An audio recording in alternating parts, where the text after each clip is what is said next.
بسم اللہ الرحمن الرحیم نحمد و نصلی علی رسول الکریم وعلی آلہ وصحبہ اجمعین رب اشرح لی صدری ویسر لی امری واحلل عقدۃ من لسانی یفقہوا قولی واجعل لی وزیرا من اہلی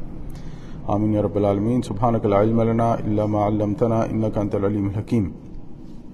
الحمدللہ ہم لوگ سورہ بقرہ کا ترجمہ اور مختصر سی تشریح جو ہے وہ پڑھ رہے ہیں۔ آج ہم لوگ آیت نمبر 104 سے شروع کریں گے انشاءاللہ۔ تو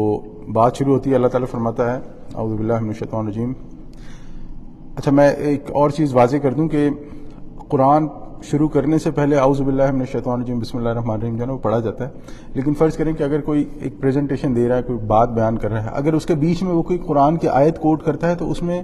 نہ اعوذ باللہ پڑھنا ضروری ہے نہ بسم اللہ پڑھنا ضروری ہے۔ یہ اس لیے میں کہہ رہا ہوں کہ اگر آپ کہیں دیکھیں اور کوئی نہیں پڑھتا تو یہ یعنی کہ کوئی ایسی بات نہیں ہے کہ اسے ضرور پڑھنا چاہیے، لیکن یہ ہے کہ جب آپ شروع کریں،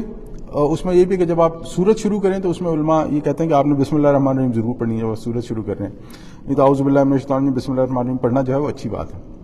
تو ہم شروع کرتے ہیں اعوذ باللہ من الشیطان الرجیم بسم اللہ الرحمن الرحیم۔ یا ایھا الذین آمنوا لا تقولوا رائنا، اے ایمان والو تم رائنا مت کہا کرو، وقولوا انظرنا بلکہ انظرنا کہا کرو، واسمعوا اور توجہ سے بات سنو۔ ہوا کیا تھا کہ منافقین جو ہیں وہ مسلمان ہو گئے تھے، یا بلکہ یوں کہنا چاہیے تھے کچھ لوگ جو مسلمان ہوئے وہ سٹل منافق تھے، ہپوکریٹ تھے۔ انہوں نے جو پہلے والا دین چھوڑا تھا وہ بھی پوری طرح نہیں چھوڑ سکے تھے، اور جو نیا دین انہوں نے مانا تھا وہ بھی پوری طرح اس میں داخل نہیں ہو سکے تھے۔ تو اب ان کے بیچ میں بڑا عجیب و غریب معاملہ چل رہا تھا کہ ہم کیا کریں، اس میں سے کیا سچ ہے کیا جھوٹ ہے، کیسے کیا جائے کیسے نہ کیا جائے۔ تو اب یہ جو منافق ہوتا ہے نا، یہ وہ انسان ہوتا ہے کہ جو اپنے لیے یعنی کہ جو یہ چاہتا ہے کہ ادھر کا نقصان بھی نہ ہو اور ادھر کا فائدہ بھی ملتا رہے۔ تو انہوں نے کیا کیا کہ ایک اپنی دل کی تسلی کے لیے، یا جو ان کے آقا تھے ان کو خوش کرنے کے لیے، انہوں نے کیا کیا کہ الفاظ کو توڑ مروڑ کر بولنا شروع کر دیا، جس کی وجہ سے الفاظ کا مطلب بدل جاتا تھا۔ اس سے پہلے سمینا و اطانا کا ذکر ہوا تھا کہ جس کو انہوں نے بدل دیا تھا سمینا و اسینا کر کے۔ تو یہاں پر بھی ایسا ہی کچھ ہوا کہ کچھ مسلمان جو سٹل یہود کے زیر اثر تھے، سٹل منافقوں کی لسٹ میں تھے، وہ جب نبی صلی اللہ علیہ وسلم کی محفل میں بیٹھتے تو نبی صلی اللہ علیہ وسلم کوئی بات بیان کرتے اور انہیں کوئی بات سمجھ میں نہ آتی ہے، وہ یوں شو کرتے کہ انہیں بات سمجھ میں نہیں آئی، تو وہ کہتے رائنا۔ رائنا کا مطلب ہوتا ہے عربی میں رائنا، را الف عین نون اور الف، اس کا مطلب ہوتا ہے کہ ذرا ہماری طرف توجہ کیجیے، ہمیں بات سمجھ نہیں آئی ہے، دوبارہ دہرا دیجیے۔ لیکن اب یہ کیا کرتے تھے، جو یہود بیٹھتے تھے اور جو منافقین بیٹھتے تھے، یہ کیا کرتے تھے، یہ زبان کو دبا کر کہتے تھے رائنا، را الف عین اور اس کے بعد یا کا اضافہ کر دیتے۔ اب رائنا کا مطلب ہوتا ہے اے ہمارے چرواہے، نعوذ باللہ، یعنی کہ گویا وہ اپنے تئیں اس بات پر خوش ہوتے تھے کہ ہم نے نعوذ باللہ نبی صلی اللہ علیہ وسلم کی تحقیر کر دی۔ یہاں پر اللہ تعالیٰ ان لوگوں کو یہ بات بتا رہا ہے کہ دیکھیں جو مسلمان ہیں ان کو یہ بتا رہا ہے کہ یہ الفاظ جو ہے نا تم یہ استعمال ہی نہ کرو، بلکہ رائنا وغیرہ کا لفظ استعمال نہ کرو، تم لوگ انظرنا کہا کرو۔ انظرنا کا مطلب ہے کہ ذرا ہماری طرف توجہ فرمائیے، ہمیں ذرا مہلت دیجیے۔ اور پھر آگے اللہ تعالیٰ فرماتا ہے وَلِلْكَافِرِينَ عَذَابٌ عَلِيمٌ، اور ان کافروں کے لیے دردناک عذاب ہے۔ یہاں پر گویا اللہ تعالیٰ نے جو دین کا مذاق اڑائے، رسول کا مذاق اڑائے، دین کے احکامات کا مذاق اڑائے، جو ہمارے عموماً ہوتا ہے نا، شادیوں پہ مذاق بنا لیے جاتے ہیں، جنت میں مذاق ہے، جہنم پہ مذاق ہے، اور دین کے احکامات پر مذاق ہے، یہ کفر کے مترادف ہیں۔ یعنی کہ اگر انسان توبہ کیے بغیر اس سے مر جائے تو اللہ تعالیٰ ان مذاق کی وجہ سے جو ہے وہ انسان کو کفر کے درجے میں بھی رکھ سکتا ہے۔ کچھ لوگوں کو پتہ نہیں ہوتا، اللہ نے معاف فرمایا، لیکن جو جانتے بوجھتے ایسی حرکت کرے تو اس کے لیے اللہ تعالیٰ فرماتا ہے وَلِلْكَافِرِينَ عَذَابٌ عَلِيمٌ، تو ایسے کافروں کے لیے دردناک عذاب ہے۔ آگے اللہ تعالیٰ کیا فرماتا ہے مَا يَوَدُّ الَّذِينَ كَفَرُوا، اور نہیں چاہتے یہ کافر، ودہ چاہنا، نہیں چاہتے یہ کافر، من اہل الکتاب، اہل کتاب میں سے، وللمشرکین، اور مشرکین میں سے، ما یود الذین کفروا من اہل الکتاب وللمشرکین ان ینزل علیکم من خیر من ربکم، پہ آپ پہ کچھ بھی نازل ہو خیر اپنے رب کی طرف سے۔ یہاں پر آگے بڑھنے سے پہلے ہم ایک چیز سوچیں کہ اگر کوئی اس کیٹیگری میں فٹ ہوتا ہے کہ وہ یہ چاہے کہ جو خیر میرے پاس ہے وہ کسی کو نہ ملے، ہمارے پاس آج یہ بہت بڑا مسئلہ ہے کہ میں اپنے بھائی سے یا اپنے کسی رشتہ دار سے یا اپنے کسی دوست سے یا اپنے محلے دار سے یا جن میں بیٹھتا ہوں، اگر ان کے پاس کوئی ایسی گھڑی آ گئی ہے، ان کے پاس کوئی ایسے کپڑے آ گئے ہیں، ان کے پاس کوئی ایسی اللہ تعالیٰ کی طرف سے خیر پہنچ گئی ہے ان کے بچوں میں یا ان کے خاندان میں جو میرے پاس نہیں ہے، تو یہ معاملہ ایسا خراب ہوتا ہے کہ انسان حسد کی آگ میں جلنے لگ جاتا ہے، اور ایسا حسد ہوتا ہے، یہ حسد ایسی بیماری ہے، اب اس کے بارے میں ہم آگے بات کریں گے، اور یہ حسد ایسی بیماری ہوتی ہے کہ وہ انسان دوسرے انسان کی خرابی کے لیے اپنا بیڑا غرق کر لیتا ہے. جی دیمک کی طرح، بالکل. یہ جو ہے نا یہ ایسی بیماری ہے، بالکل کینسر دیمک جو ہے نا یہ لگ جاتی ہے، اور انسان ہوتا کیا ہے کہ انسان پر اللہ تعالیٰ نے جو فضل کیا ہے انسان اس کی طرف نہیں دیکھتا، اور انسان دوسروں کے فضل کی تلاش میں رہتا ہے. اب مثال کے طور پہ ہو سکتا ہے کہ کسی شخص کے پاس پیسے کم ہوں لیکن اللہ تعالیٰ نے اسے اولاد کی نعمت دی ہو سکتا ہے کسی شخص کے پاس بزنس بہت بڑا ہو لیکن اللہ تعالیٰ نے اسے کسی اور فضل سے محروم کیا ہو سکتا ہے کسی کے پاس دونوں نہ ہو سکتا ہے کسی کے پاس دونوں اور اس کے پاس اللہ تعالیٰ نے کوئی اور اسے جو ہے کسی بیماری میں یا کسی اور مشکل میں ڈالا ہوا ہو. یعنی آپ یہ دیکھیں، اللہ تعالیٰ معاف فرمائے، آپ یہ دیکھیں کہ ایک انسان بہت خوش خرم ہرا بھرا سب کچھ ہوتا ہے، لیکن ہو سکتا ہے کہ اللہ تعالیٰ نے اسے کسی صحت کی ایسی تکلیف میں ڈالا ہوا ہو کہ وہ جو ہے نہ عمرہ کر سکتا ہے اور نہ حج کر سکتا ہے. ہم دیکھتے ہیں ایسے کتنے لوگ ہوتے ہیں جنہیں ایسا مسئلہ ہوتا ہے کہ انہیں ہر وقت باتھ روم جانے کی حاجت ہوتی ہے، ہر گھنٹے بعد 2 گھنٹے بعد ان کے بلیڈر کا پرابلم ہوتا ہے، کچھ بھی ہو سکتا ہے، اسی طرح کوئی اور ہو سکتی ہے. تو ہمیں حسد میں دوسروں پر یہ دیکھنے سے کہ پہلے کہ اللہ تعالیٰ نے اسے دیا اور مجھے نہیں دیا، ہمیں یہ دیکھنا چاہیے کہ اللہ تعالیٰ نے مجھے کتنا کچھ کیا جو باقی لوگوں کو نہیں دیا. تو بعد میں سے بات نکلی تو اللہ تعالیٰ فرماتا ہے یہ لوگ جنہوں نے کفر کیا ہے، اہل کتاب میں سے ہوں یا مشرکین مکہ میں سے ہوں، یہ چاہتے ہی نہیں ہے کہ آپ کی طرف اللہ تعالیٰ کی طرف سے کوئی خیر نازل ہو. اب کیونکہ ہم جیسے پہلے بات کر رہے تھے کہ نبی صلی اللہ علیہ وسلم کو ملا درجہ نبی کا، اور صرف نبی کا نہیں بلکہ خاتم النبیین. خاتم کہتے ہیں مہر لگ جانا عربی میں، یعنی کہ نبی صلی اللہ علیہ وسلم کو تصدیق کر دی کہ یہ آخری نبی ہیں اور افضلیت میں سب سے بہتر ہیں. اب جو ان کی پیروی کرے گا اسی کے لیے خیر ہے، اسی کے لیے آخرت ہے، اور جو ان کی پیروی نہیں کرے گا اس کے نہیں ہے.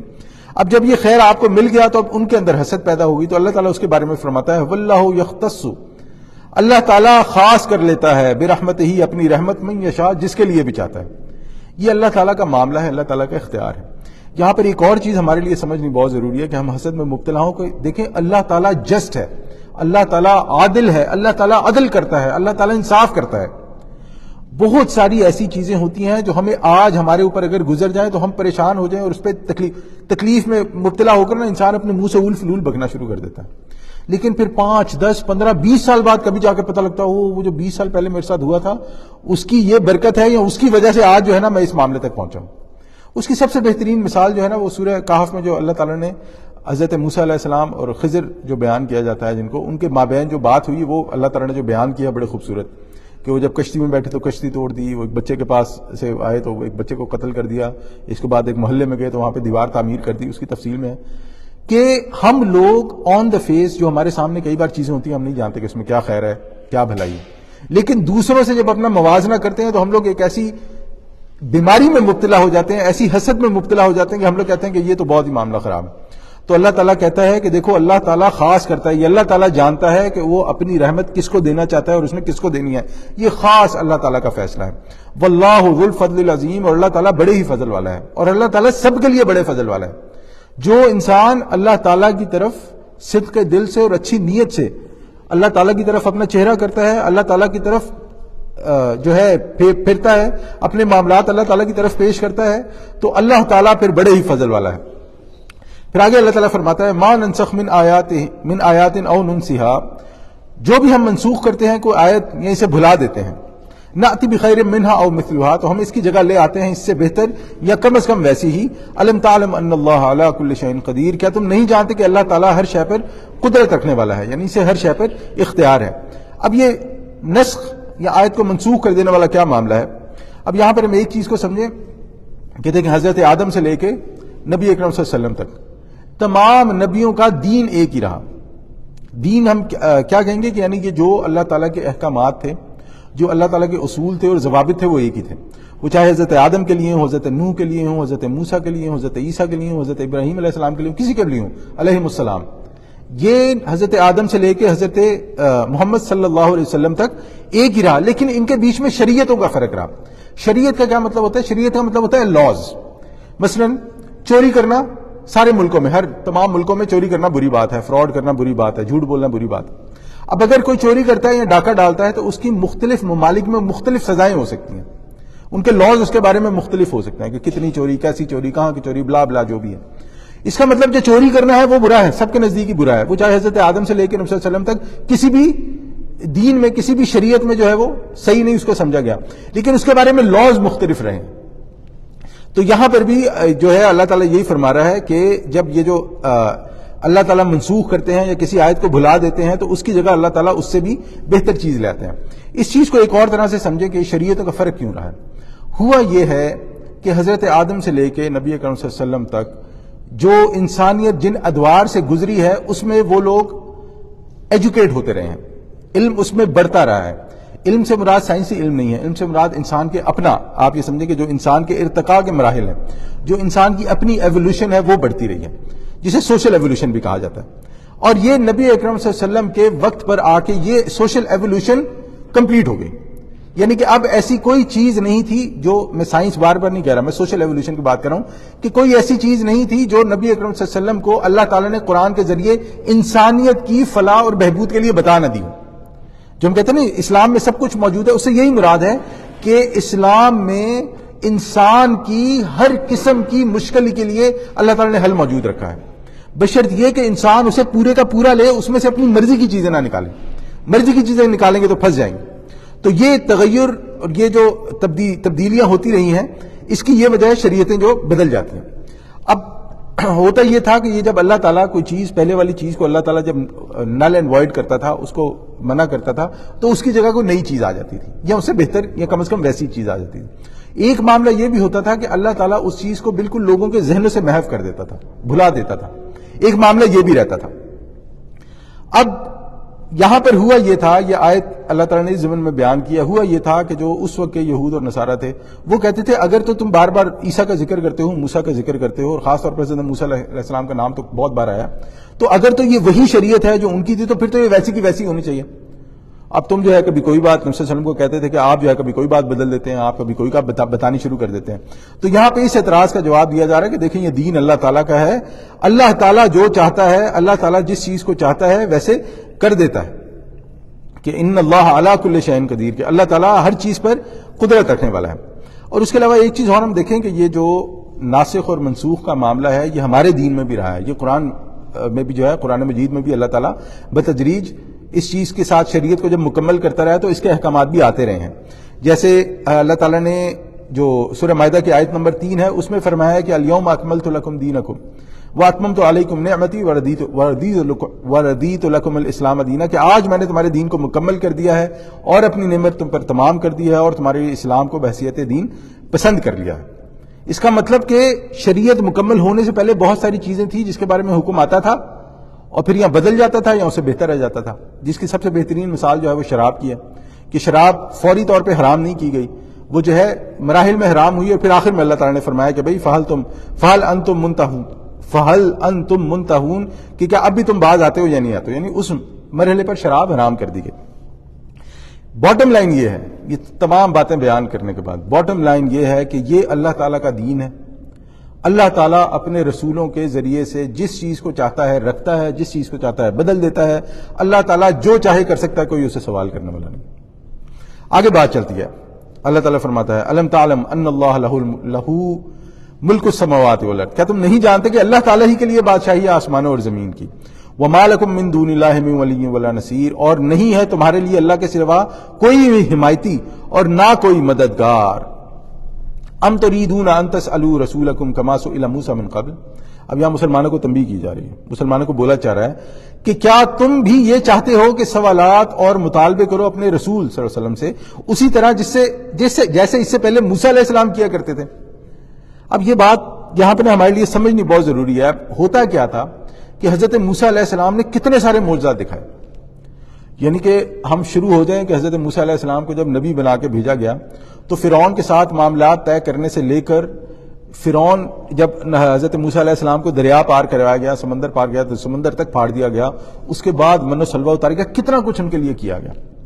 لیکن وہ ہر معاملے پہ کہتے تھے یہ کر کے دکھاؤ, میں کر کے دکھاؤ, اللہ سے یہ دعا کرو, اللہ سے یہ دعا کرو, یہ کرو, یہ کرو, یہ کرو. اور اس کا مسئلہ کیا ہوا, اس سے مسئلہ کیا پیدا ہوا؟ اسے مسئلہ یہ پیدا ہوا کہ ان میں سے بہت سے لوگوں نے اس بات کو روش بنا لیا, اس چیز کو اپنی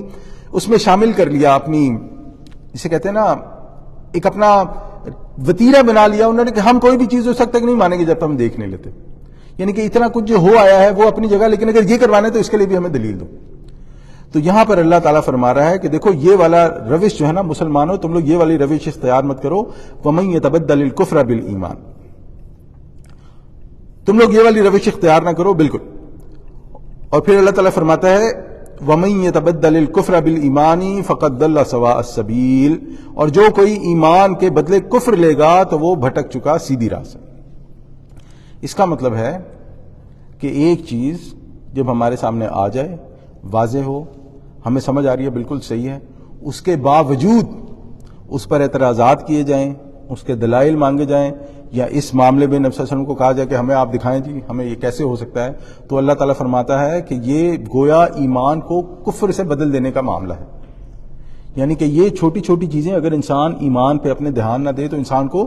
کفر کے معاملات تک لے جاتی ہیں۔ وَدَّ كَثِيرٌ مِّنْ أَهْلِ الْكِتَابِ، بہت سارے لوگ اہل کتاب میں سے چاہتے ہیں، لَوْ يَرُدُّونَكُم مِّن بَعْدِ إِيمَانِكُمْ كُفْرًا، کاش کہیں ایسا ہو ہی جائے، لو ہو جائے ایسا، کاش ایسا ہو جائے کہ کسی طرح تمہیں پھیر کر تمہارے ایمان کے بعد پھر تمہیں کافر بنا دیں۔ یہاں پر پھر وہی بات، جب انسان کے اندر حسد آ جائے،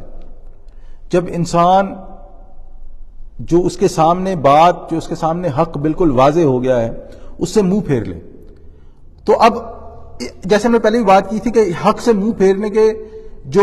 وجوہات، حق سے منہ پھیرنے کی جو وجوہات ہیں، اس میں سب سے بڑی وجہ ہوتی ہے کہ انسان اپنی انا کو نہیں مارنا چاہتا، اپنی ایگو کو نہیں مارنا چاہتا، تو اس کے چکر میں انسان کہتا ہے کہ میری ایگو نہ مرے، چاہے یہ سارے کے سارے جو ہے نا وہ کافر ہو جائے، چاہے یہ سارے کے سارے جو ہے اپنے ایمان سے پھر جائیں۔ اور آج آپ دیکھیں کہ آج بھی ایسے لوگ پائے جاتے ہیں دنیاوی معاملات میں کہ جو اپنا حصہ لینے کے لیے آپ کو کسی بھی قسم کا نقصان پہنچانے سے گریز نہیں کریں گے، آپ کے لاکھوں کا، آپ کے کروڑوں کی بربادی کر لیں گے کہ ان کا 1000 روپیہ بچ جائے۔ ایسے لوگ آپ کو کئی مل جائیں گے، اور یہ کہیں باہر نہیں ہوتے، یہ ہمارے اندر ہی ایسی وجہ نا، وہ جسے جونک کہا جاتا ہے نا، وہ لگ جاتی ہے نا جونک، وہ چوستی رہتی ہے نا، بس وہ جونک کہتی ہے کہ میں اپنا حصہ چوستی رہوں، چاہے یہ حلال کھائے حرام کھائے، اس کا نقصان ہو کچھ ہو، مجھے میرا حصہ ملتا رہنا چاہیے۔ تو یہ بھی وہی لوگ ہوتے ہیں جو اپنی ایگو کو نہیں مار سکتے ایمان کے معاملے میں، صحیح اور غلط کے معاملے میں اپنے آپ کو غلط تسلیم نہیں کر سکتے، تو پھر کہتے ہیں ہم غلط نہیں ہیں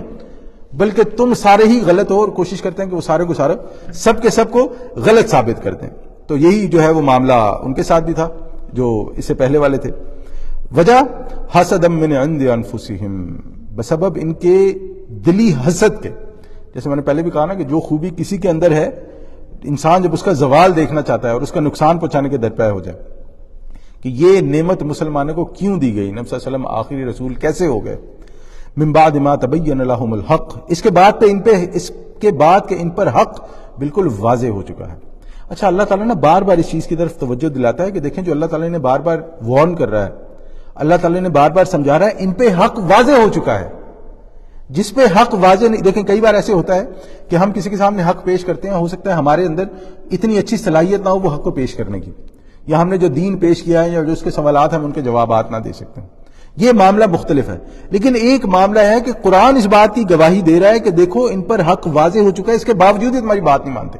اس کے باوجود یہ چاہتے ہیں کہ تم حق سے پھر جاؤ، اس کے باوجود انہیں اس چیز سے حسد ہے کہ یہ حق یا یہ جو ہے اللہ تعالیٰ کی فضل جو ہے یہ تم لوگوں پر کیوں ہوا گیا۔ تو اللہ تعالیٰ اس کے بارے میں فرماتا ہے کہ حسد من عند انفسہم، بسبب ان کے دلی حسد کے، من بعد ما تبین لهم الحق، اس کے بعد کہ ان پر حق بالکل واضح ہو گیا، کسی مغالطے میں نہیں ہے، کسی غلط فہمی میں نہیں ہے۔ اور تم لوگ کیا کرو مسلمانوں، فاعفوا واصفحوا، تم معاف کرتے رہو اور صرف نظر سے کام لیتے رہو۔ یہاں پہ ایک چیز اور سمجھنی بڑی ضروری ہے، یہ جو آستین کے سانپ ہوتے ہیں نا، یہ جو انسان کے ساتھ لگ کے اسے نقصان پہنچا رہے ہوتے ہیں نا، ان کے ساتھ انسان کو بہت سوچ سمجھ کے اور دیکھ بھال کے ڈیل کرنا چاہیے، کیونکہ یہ آپ کے گھر کے لوگ ہوتے ہیں، یہ جو نقصان آپ کو پہنچا سکتے ہیں وہ باہر والا کبھی بھی نہیں پہنچا سکتا۔ تو موقع کی مناسبت سے اگر کہیں پر ان کی جسے کہتے ہیں نا بدتمیزیوں سے اور کہیں پر ان کے جھوٹ سے، مکر سے، فریب سے آنکھیں بند کرنی چاہیے، تو موقع کی مناسبت سے انسان کو یہ دیکھ لینا چاہیے کہ یہ کرنا ہے، الا یہ کہ حق اور باطل کی بات ہو۔ لیکن اگر وہ آپ کو نقصان پہنچا رہے ہیں، آپ کو پتا ہے اور آپ کو یہی پتا ہے کہ اگر اس نقصان کو ابھی واضح کر دیا گیا تو اس کا نقصان اس سے بھی بڑا ہوگا، تو اللہ تعالیٰ یہاں پر ان کو یہی فرما رہا ہے کہ اے مسلمانوں، فاعفوا واصفحوا، اس کو معاف کرتے رہو اور صرف نظر سے کام لیتے رہو۔ مسلمانوں کا معاملہ کیا تھا کہ مسلمان آئے تھے مکہ سے، اور ان کے لیے مکہ والے بڑی تھریٹ تھے کیونکہ یہاں پر تو ان لوگوں کو حسد تھا, یہ لوگ اندر کھاتے مل کے نقصان پہنچا رہے تھے, لیکن مکہ والے تو اوپن تھے, وہ تو کہتے تھے ہم آئیں گے اور تمہیں چھوڑیں گے نہیں, ہم نے تو تم لوگوں کے جو ہے نا صفایا کر دینا, کیونکہ اے محمد صلی اللہ علیہ وسلم تم نے جو ہے نا ہمارے بھائی بھائی میں دشمنی کروا دیا ہے, تم ہمارے بتوں کو پورا برا کہتے ہو, تم تو جو نا ہماری جو پورا بزنس ہے, ہم نے جو ہے نا پورا امپائر جو مکہ پہ کھڑا کیا ہوا ہے, ان بتوں پہ کھڑا کیا ہوا ہے, تم اس کو برا کہتے ہو, تمہاری تو ہم تمہیں جو ہے نا ہم نہیں چھوڑیں گے. ان کے مقابلے میں یہ تھے اندر والے, تو اللہ تعالیٰ ان کو کہہ رہے ہیں کہ دیکھو ان کو جو ہے نا ابھی ذرا چشم پوشی سے کام لو, ابھی ذرا جانے دو, کیونکہ وہ جو بڑا دشمن ہے نا ابھی اس سے ڈیل کرنا زیادہ امپورٹنٹ ہے. پھر آگے اللہ تعالیٰ کیا فرماتا ہے کہ کتنی دیر تک جانے دو, حتی یاتی اللہ بامرہ, یہاں تک کہ اللہ تعالیٰ اپنا فیصلہ لے کر آ جائے. یعنی کہ معافی نہیں ہے. جو آستین کا سانپ ہے, جو منافق ہے, جو اندر رہ کے بھی انسان کو نقصان پہنچا رہا ہے, اس نے کیفے کردار تک پہنچنا ہی پہنچنا ہے. الا یہ کہ انسان خود اس کے ساتھ مل جائے وہ ایک علیحدہ بات ہے, لیکن جو دین کے اندر رہ کے دین کو نقصان پہنچا رہا ہے, یا ایک انسان اتنا دینی نہیں ہے جتنا وہ دینی لبادہ اوڑھ کر اپنے آپ کو لوگوں کو دینی بتا رہا ہے. ہمارے ہوتے ہیں نا بہت سارے لوگ ہوتے ہیں جو راتوں رات مشہور ہونے کے لیے دین کا لبادہ پہن لیں گے اور لوگوں کو دکھائیں گے دیکھو مجھے یہ بھی آتا ہے, مجھے یہ بھی آتا ہے, میں یہ بھی جانتا ہوں, میں نے یہ بھی کیا ہے, میں نے یہ بھی کیا ہے. وقتی طور پر ان کی بڑی واہ واہ ہوتی ہے, وقتی طور پر انہیں بڑا کچھ مل جاتا ہے,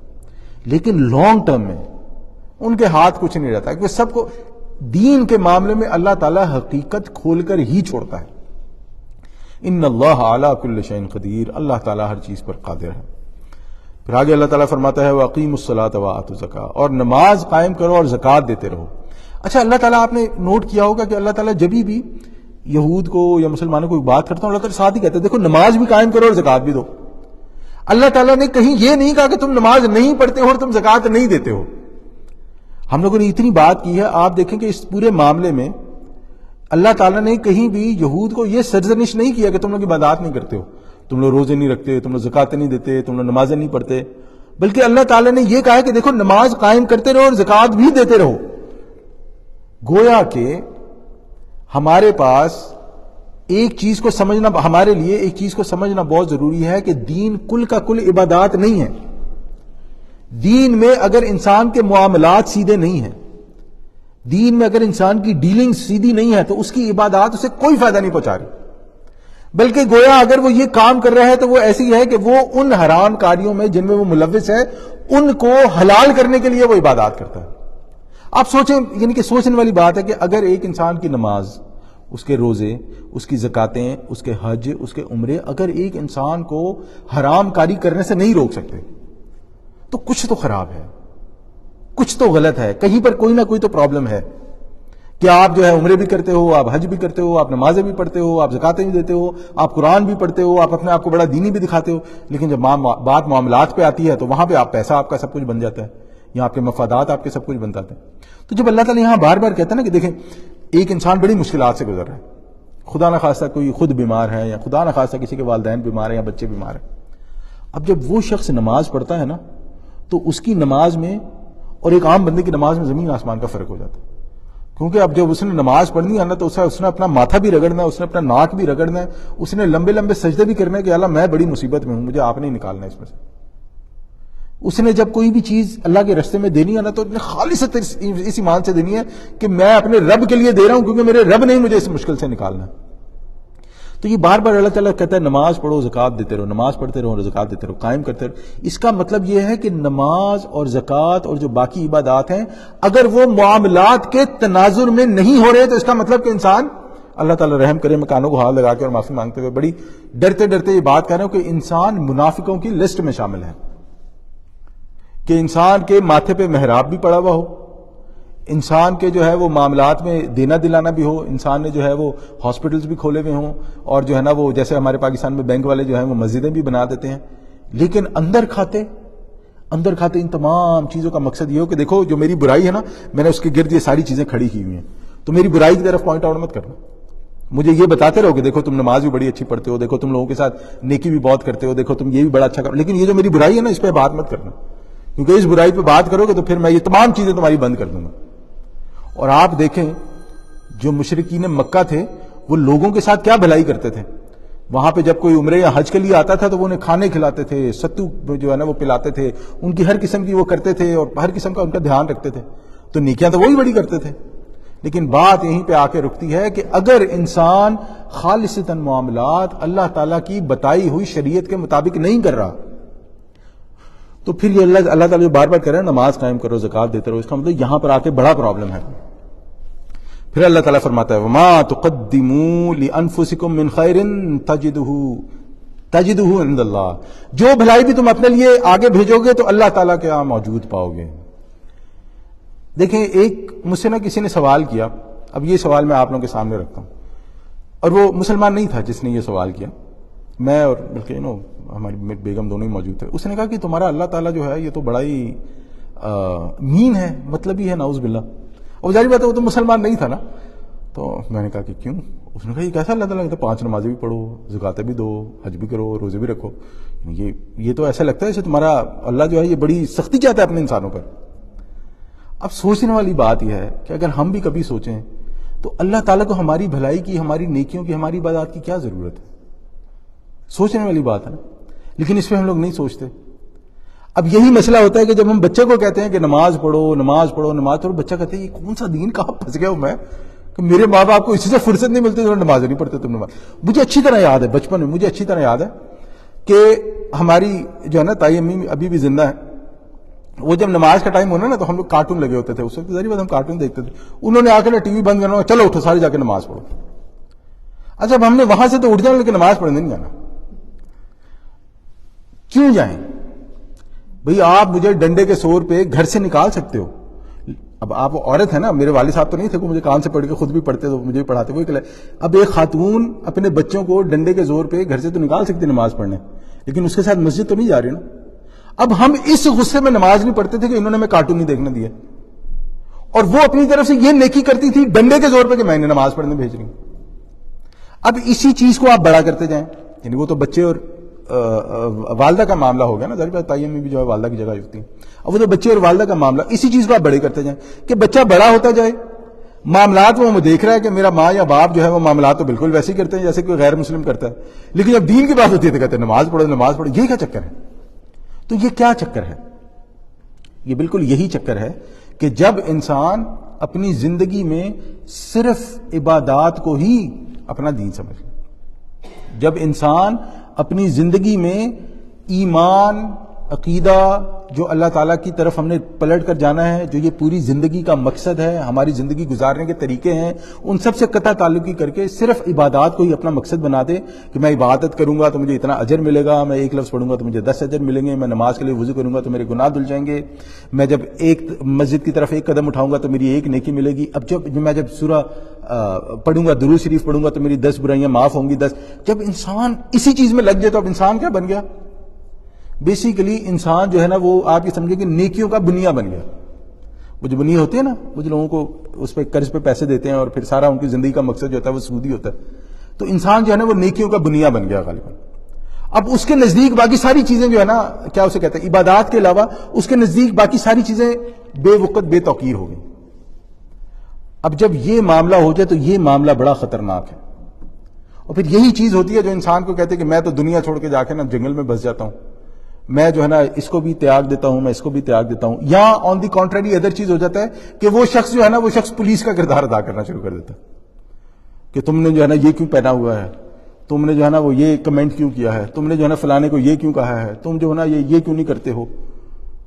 یہ معاملات تب ہوتے ہیں جب انسان کسی بھی ایکسٹریم پہ پہنچ جائے اور اسے یہ پتہ ہی نہ چلے، اسے یہ سمجھ ہی نہ آئے کہ زندگی کا مقصد کیا ہے، ان عبادات کا مقصد کیا ہے، اللہ تعالیٰ نے یہ عبادات کیوں فرض کی۔ تو اللہ تعالیٰ فرماتا ہے کہ دیکھو تم جو بھی بھلائی کرو گے اللہ تعالیٰ کیا موجود پاؤ گے۔ جہاں سے بات شروع ہوئی تھی کہ اگر انسان کی بھلائی کا مقصد اللہ تعالیٰ کی رضا اور اللہ تعالیٰ کے دین کے لیے ہے، یہ چیز ہمارے لیے سمجھنی بہت ضروری ہے کہ رضا کے ساتھ ساتھ دین بھی اس میں شامل ہونا چاہیے کہ ہم مسلمان ہیں۔ اور اس کے علاوہ آپ دیکھیں، بات تھوڑی سی لمبی ہے لیکن سمجھنے والی ہے کہ ایسی کون سی دینی نیکی ہے جو اسلام میں موجود ہے اور باقی ادیان میں نہیں ہے۔ آپ کوئی بھی نیکی سوچیں کہ جو اسلام میں ہو اور ہم کہیں کہ صرف اسلام میں ہی اور باقی ادیان میں نہیں ہے، تقریباً آپ کو ہر نیکی مل جائے گی تقریباً۔ آپ نمازیں، ہماری نمازیں ہیں تو ان کی کوئی اور نماز ہوگی، ان کا کوئی اور طریقہ ہوگا عبادت کا. ہم لوگ زکاتیں دیتے ہیں تو ان کا چیریٹی کا کوئی اور طریقہ ہوگا. ہم لوگ حج یا عمرے پہ جاتے ہیں تو ان کے بھی جو ہے وہ اپنے سٹیز کی طرف جانے والے ہوں گے. ہم لوگوں سے نیکیاں کرتے ہیں وہ بھی کرتے ہیں، ہم کھانے کھلاتے ہیں وہ بھی کھلاتے ہیں، ہم روزے رکھتے ہیں، ان کی شریعت میں بھی کوئی نہ کوئی روزہ کی قسم جو. تو پھر ایسی کون سی چیز ہے جو اسلام کو ممیز کرتی ہے، اسلام کو دوسرے ادیان سے بہتر بناتی؟ کون سی چیز ہے؟ صرف آپ آخرت پہ تو وہ بھی یقین رکھتے ہیں نا، اسی لیے تو وہ بھی نیکیاں کرتے ہیں. ان کا بھی مقصد جنت میں جانا ہی ہے. جو بھی شخص دین کو یا اللہ کو کسی بھی صورت میں مانتا ہے، مقصد اس کا جنت ہی ہے، مقصد اس کا آخرت ہی ہے. لیکن ہمارے دین میں اور ان میں کیا فرق ہے؟ ہمارے دین میں اور باقی ادیان میں یہی فرق ہے کہ ہمارا دین کل کا کل آپ کو ہر قسم کی جو آپ کی مسائل ہیں، وہ چاہے آپ کے ذاتی ہیں یا وہ چاہے آپ کے اجتماعی ہیں، ان کا حل پیش کرتا ہے. اور ہمارا دین یہ کہتا ہے کہ ادخلوا فی السلم کافہ، کہ آپ نے دین میں کل کے کل داخل ہونا ہے. یعنی آپ کی جاب بھی ہو تو اس میں بھی آپ نے دین کا خیال رکھنا ہے، آپ کا بزنس بھی ہے تو اس میں بھی آپ نے حرام حلال کا خیال رکھنا ہے، آپ بچوں کو پال رہے ہیں تو اس میں بھی آپ نے حلال حرام کا خیال رکھنا ہے. اگر میں حتیٰ کہ نماز کے لیے آ رہا ہوں تو اس میں بھی میری نیت خالص اللہ تعالیٰ کے لیے ہونی چاہیے. یعنی کہ یہ لمبی بات ہے لیکن میں اس کو بار بار ایسے کروں کہ چاہے ہمارے ذاتی معاملات ہیں کہ میں نے جو ہے اگر میرا بچہ پیدا ہو میں نے کیا کرنا ہے، اپنے بچے کا نام کیسے رکھنا ہے، اگر میرے والد صاحب فوت ہو گئے تو میں نے کیا کرنا ہے، ان کی فوتگی کے بعد میں نے کیا کرنا ہے. یہ چاہے میرے ذاتی مسائل ہوں یا چاہے میرے اجتماعی مسائل ہوں کہ میں نے پیسہ کہاں سے کمانا ہے، میں نے پیسہ کہاں پہ لگانا ہے، میں نے اگر اپنے کسی بھائی کے ساتھ پیسے کی ڈیل کرنی ہے تو کیسے کرنی ہے، میں نے اگر باہر جانا ہے تو میں نے کیا پہننا ہے، میں نے کیا کرنا ہے، میری بہن کا، میری بیٹی کا، میرے بیٹے کا باہر جانے پہ کیا معاملہ ہونا چاہیے. اگر میں نے اس سوسائٹی میں رہنا ہے تو سوسائٹی میں کیسے رہنا ہے، اس سوسائٹی میں رہتے ہوئے میرے دوسروں پر کیا حقوق ہیں، میری وجہ سے کسی کو کوئی تکلیف تو نہیں ہو رہی، یا اگر کسی کی وجہ سے کسی کو تکلیف ہو رہی ہے تو اس میں نے کیا کرنا ہے. ہمارے دین میں یہ سب کچھ موجود ہے جو باقی ادیان میں نہیں. اور یہ میں اپنی طرف سے نہیں کہہ رہا ہوں، یعنی کہ یہ آپ یہ سمجھے کہ وہ چیز ہے کہ جب میں یعنی کہ دین کی تحقیق کر رہا تھا اور جو نا وہ ہر انسان پہ کوئی نہ کوئی ایک مرحلہ آتا ہے، تو میں جا کے پنڈتوں سے ملا، میں جا کے میں وہاں گیا، تھائی لینڈ گیا تو میں جا کے بدھسٹ منک سے ملا. میں ایسا وہ تھا نا کیا اسے کہتے ہیں وہ خطی ٹائپ تھا کہ میں ویٹیکن گیا تو میں اپنی بائبل اٹھا کے لے گیا ساتھ. ویٹیکن سٹی جو ہے نا وہ مکہ مدینہ ہے ان لوگوں کا، تو میں اپنی ویٹیکن گیا نا تو میں اپنی بائبل لے گیا کہ مجھے نا کس سے بات کرنی. ظاہر بات اب میں سوچتا ہوں تو بڑا اپنے آپ پر وہ بھی ہوتا ہوں کہ کیا کیا کرتا رہا. یعنی کہ میں ایسا تھا کہ میں لوگوں سے مل کے پوچھنا چاہتا تھا کہ کیوں، یعنی کہ تم لوگ کرسچن کیوں ہو، تم لوگ بدھسٹ کیوں، مسلمان کیوں نہیں ہوتے ہو. تو وہ چیزیں جب آپ کے سامنے آتے ہیں تو پھر آپ کے سامنے یہ چیزیں کھلتی ہیں کہ واقعی اس میں ایسے بھی ہے اور اس میں ایسے بھی ہے. مثلا ایک صاحب سے میری بات ہوئی تو انہوں نے اپنے دین کی اچھائی بیان کی. ظاہر بات ہے ہر دین میں اچھی باتیں ہیں. تو میں نے ان سے ایک سادہ سا سوال کیا، میں نے کہا یہ بتائیں اگر آپ کے دین میں شادیوں کا تصور ہے تو وہ کہاں سے آیا ہے. اب اس کے تو وہم و گمان میں بھی نہیں تھا کہ میں یہ بات کر سکتا ہوں. یعنی میں نے کہا آپ کے دین میں 1 شادیاں ہیں، 2 ہیں، 4 ہیں، 10 ہیں، جتنی بھی ہیں، کہاں سے آئی یہ تصور، کہاں سے آیا، آپ کس کو فالو کرو گے. تو وہ تھوڑی دیر کے لیے گڑبڑا گئے وہ صاحب. پھر انہوں نے کہا کہ ظاہری بات ہے ہم جہاں رہتے ہیں وہاں کا قانون فالو کریں گے اور تو ہم اور کیا کر سکتے ہیں. پھر میں نے اس کے بعد ان سے کوئی سوال نہیں کیا کیونکہ میرا مقصد کسی کو کارنر کرنا نہیں ہے، میرا مقصد صرف انفارمیشن لینا. تو اس سے مجھے ایک بات تو سمجھ آ گئی کہ ان صاحب کو دین کی اچھائیوں کے بارے میں پتہ ہے لیکن ان صاحب کو دین کے تصور کے بارے میں نہیں پتا. تو یہ جو دین کا پورا تصور ہے نا، جب تک انسان کو یہ سمجھ نہ آئے، انسان کبھی بھی اپنی نیکیوں کو، انسان کبھی بھی اپنی عبادات کو، انسان کبھی بھی آخرت کو، حلال اور حرام کو اور باقی چیزوں کو پراپر پرسپیکٹو میں نہیں رکھ سکتا. تو اللہ تعالیٰ جو بار بار کہتا ہے نا کہ تم لوگ جو بھی بھلائی کرتے ہو آگے بھیجتے ہو، اللہ کے تعالیٰ کے پاس ڈپازٹ ہو رہی ہے، تو اس بھلائی میں ان چیزوں کا دھیان رکھنا بہت ضروری ہے. ان اللہ بما تعملون بصیر، یقیناً جو کچھ تم کر رہے ہو اللہ تعالیٰ اسے دیکھ رہا ہے. وقالو، اللہ اکبر. یہ دیکھیں ایک اور چیز، یہ ایسا لگتا ہے جیسے سبحان اللہ اللہ تعالیٰ نا مسلمانوں کو ہی جو ہے نا وہ ایڈریس کر رہا ہے کہ دیکھو بات تو جو ہے وہ دوسروں کی ہو رہی ہے لیکن مسلمانوں کو ایڈریس کر رہا ہے. وقالوا لن يدخل الجنة الا من كان هودا او نصارى، یہ کہتے ہیں کہ ہرگز داخل میں نہ ہوگا جنت میں، ہرگز داخل نہ ہوگا جنت میں مگر وہی جو یہودی یا نصرانی ہو. لے جی اس کو آپ بدل لیں، ہرگز داخل نہیں ہوگا جنت میں وہی جو وہابی نہ ہو، حنفی نہ ہو، بریلوی نہ ہو، یا جو بھی میں وہ کرتا ہوں. یعنی کہ یہ معاملہ آج کا نہیں ہے. اچھا یہ کیوں ہے، پہلے ہم اس کے بارے میں بات کریں کہ یہ کیا بات. اب ہوا یہ کہ جب نئی امت جو تشکیل پا رہی تھی، مسلمانوں کی جو نئی امت بن رہی تھی، اب وہاں پر یہود بھی تھے اور نصارہ بھی تھے. اب وہ دونوں تو آپس میں لڑتے ہیں. اب حضرت عیسیٰ علیہ السلام کو سولی کس نے چڑھایا؟ بقول ان کے ہو سکے یہودی تھے. انہوں نے کوشش کی سولی چڑھانے کی، جو بھی کرنے کی. اب جو عیسائی تھے آپ سوچیں کہ وہ یہود کو پسند کریں گے؟ ان کا تو وہ اٹ والا ویر ہوتا ہے جو میں بولنا نہیں چاہتا، وہ ان کا تو وہ ہونا چاہیے. لیکن یہاں یہ ہو جب انہوں نے سامنے نظر آئے مسلمان، انہوں نے کہا دیکھو آپسی اختلافات کو سائڈ پہ رکھو، پہلے ان سے تو نبڑ لیں. یہ تو ایک نئی چیز جو ہے وہ آنی شروع ہو گئی ہے. تو یہاں پر اللہ تعالیٰ فرماتے ہیں کہ یہ جو کہتے ہیں نا کہ بھئی کوئی چاہے یہودی ہو یا نصرانی ہو، وہ کوئی بھی چاہے ہو، جب تک وہ یہودی یا نصرانی نہ ہو وہ جنت میں نہیں جائے گا. تلک امانیہم، یہ ان کی آرزویں ہیں، یہ ان کے خیالات ہیں، یہ ان کی وشفل تھنکنگ ہے کہ کاش ایسا ہو جائے. اور پھر اللہ تعالیٰ کیا فرماتا ہے؟ قل، کہ نبی صلی اللہ علیہ وسلم سے کہیے، پوچھئے، ہاتوا برہانکم ان کنتم صادقین، تو پیش کرو اپنی جو دلیل ہے تمہارے سامنے، پیش کرو اپنی دلیل اگر تم اپنی بات میں سچے ہو. اب دیکھیں یہی معاملہ آج کے ہمارے مسلمان کی وہ اسے کہتے ہیں نا جو گٹھ بندھن بن جاتے ہیں ان کا ہوتا ہے کہ ہماری چل رہی ہیں جو بھی دینی معاملات ہیں، جو بھی ہماری جو ہے نا وہ دینی ارننگز چل رہی ہیں، اب اس میں جب کوئی آ کے یہ بتانے کی کوشش کرتا ہے کہ دیکھیں بھی دین کا معاملہ ایسا نہیں ایسا ہوتا، یہ ہمارا دشمن ہے. یہ دیکھو ہم لوگ اچھے خاصے ساتھ بیٹھے ہوئے تھے، اچھے خاصے جو نا ہم لوگ مل کے جو ہے وہ کھا بھی رہے تھے، کما بھی رہے تھے، اب یہ بیچ میں آ کے جو نا ہمیں پھوٹ ڈالنے کی کوشش کر. اب وہ جو ایک بندہ ہوتا ہے نا وہ جس کے یعنی کہ بجائے اس کے کہ اس کے سامنے اس کی دلیل کو رد کیا جائے، وہ اس کے سامنے ایکا کر کے وہ کہتے ہیں اس کو ہی مار دو، یعنی اس کو جو ہے نا وہ نکال دو، نہ رہے بانس نہ بجے بانس. تو یہ والا معاملہ جو ہے ہمیشہ ایسا ہوتا ہے. اس کے لیے اللہ تعالیٰ نے فرمایا قل، ان سے کہو ہاتوا برہانکم، پیش کرو اپنی دلیل ان کنتم صادقین، اگر تم سچے ہو. اور دلیل کیا ہوگی ان کے معاملے میں؟ ان کے معاملے میں دلیل ہوگی ان کی تورات اور انجیل. اللہ تعالیٰ نے اوپن کہا کہ تمہیں لگتا ہے یہ غلط ہے، یہ مسلمانوں کے معاملے میں یہ معاملہ غلط ہے، فلانے میں یہ غلط ہے، ڈمانے تمہارے پاس تورات ہے اور انجیل ہے تو لے آؤ، بتا دو اس میں جو تم کہتے ہو کہ صرف تم ہی جنت میں جانے والے ہو. پھر اللہ تعالیٰ اس کے بعد کیا فرماتا ہے؟ بلا، کیوں نہیں، من اسلم وجہہ للہ وہو محسن، جس نے اپنا چہرہ اللہ تعالیٰ کے سامنے جھکا دیا، یا جو اپنا چہرہ اللہ تعالیٰ کے سامنے جھکا دے اور وہ محسن ہو، احسان کرنے والا ہو، منافق نہ ہو، اللہ تعالیٰ کی کل اطاعت کرنے والا ہو، فَلَهُ أَجْرُهُ عِنْدَ رَبِّهِ، تو اس کے لیے اس کا اجر محفوظ ہے اس کے رب کے پاس. وَلَا خَوْفٌ عَلَيْهِمْ وَلَا هُمْ يَحْزَنُونَ، نہ ایسے لوگوں کے لیے کوئی خوف ہوگا، نہ ہی وہ کسی حزن اور ملال سے دوچار ہوں گے. اچھا یہاں پر اب اللہ تعالیٰ نے تو بڑی اوپن ایک بات کی ہے جس میں اللہ تعالیٰ فرماتا ہے کہ جس نے بھی اپنا چہرہ جو ہے وہ اللہ تعالیٰ کے سامنے جھکا دیا اور محسن ہو. یہاں پر شرائط ضروری ہے ماننی،